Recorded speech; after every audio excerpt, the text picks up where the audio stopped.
कि तीर कटारी तलवार ठोकें एक दूसरे में। और ये तीर तुपक तलवार कटारी नौके जम धड़ जोर बधावे हैं, यानी कति डट के युद्ध किया उन्होंने। और हर पैड़ी हर हेत नहीं जाना, वहाँ जा कर्द चलावे हैं। भगवान हर पैड़ी कवे, भगवान का प्रेम भी नहीं और आपस में कटका मर गए वहाँ पर। काटे शीस नहीं दल करुणा, ये जग में साध कवावे हैं। इनका इतनी दया नहीं, राक्षस से भी बुरे ये।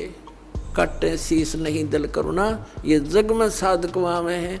और जो जन इनके दर्शन को जावे, ऐसे व्यक्तियों के पास जो जागा उनको यही पाठ पढ़ाओगे कटने और मरने का, तो उनको भी नरक पठावे।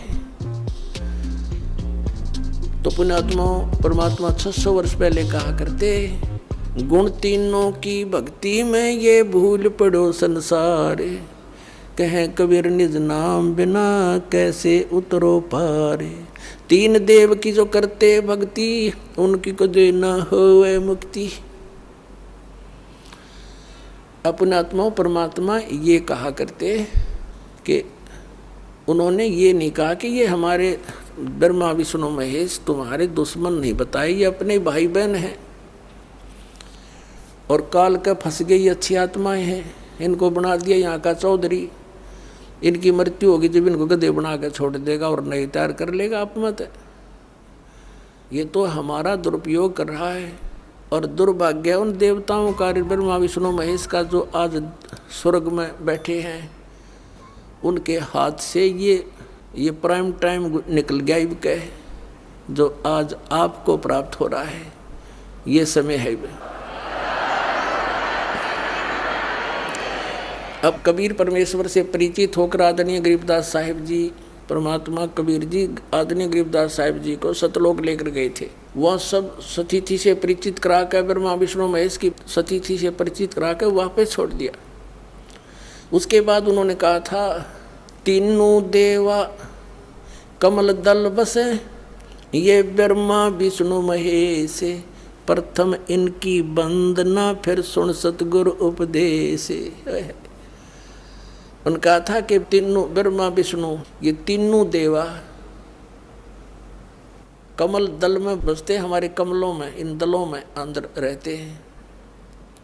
और प्रथम इनकी वंदना, ये मंत्र जो करते हैं हम इनकी साधना करते हैं। और फिर सुन सतगुरु उपदेश, सतगुरु के ज्ञान को सुनो और उसका पूरा कंप्लीट कोर्स लो, तब ये बात बनेगी।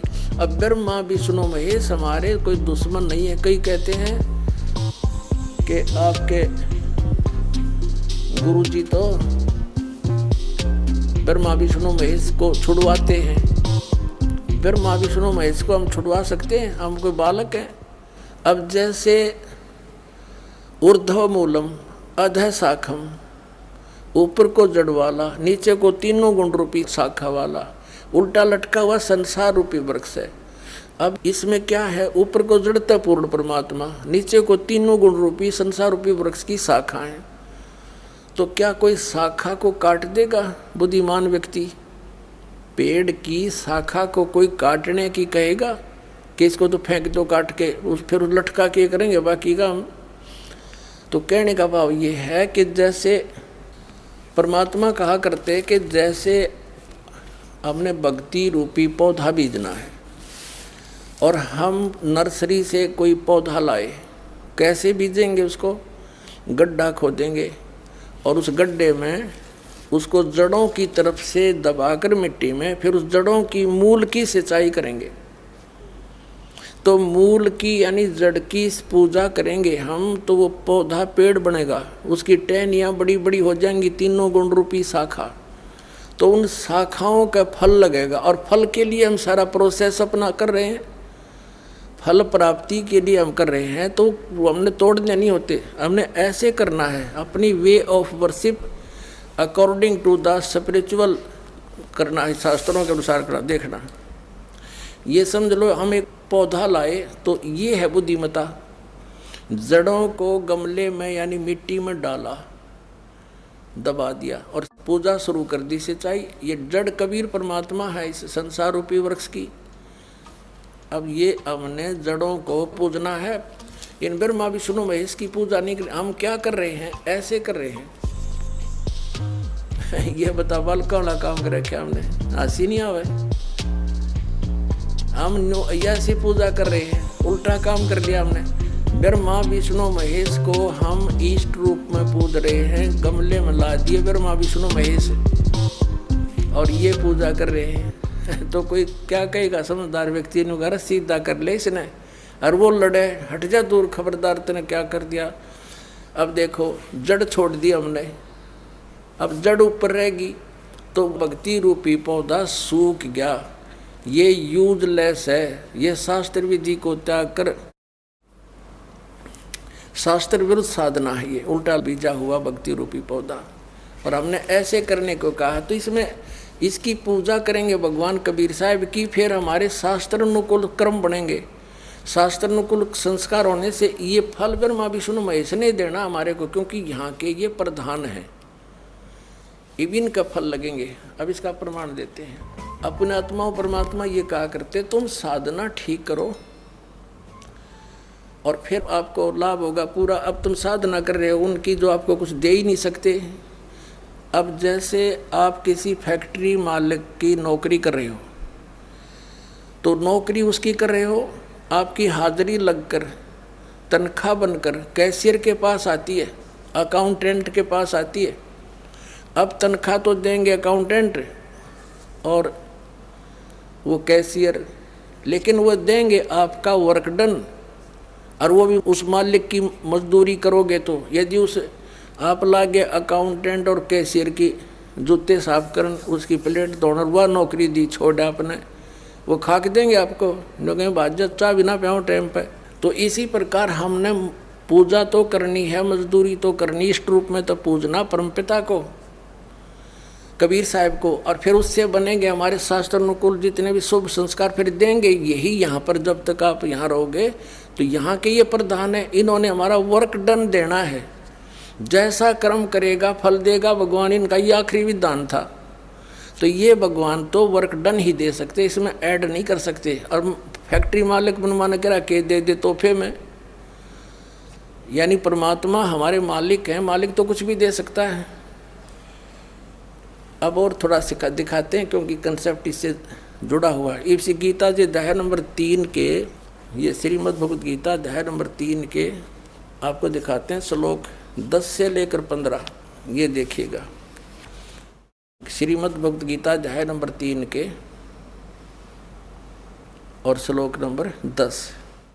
प्रजापति ब्रह्मा ने कल्प के आदि में यज्ञ सहित प्रजाओं को रचकर कहा था, तुम लोग इस यज्ञ के द्वारा, यज्ञ माने धार्मिक अनुष्ठान, शास्त्र अनुकूल वृद्धि को प्राप्त हो।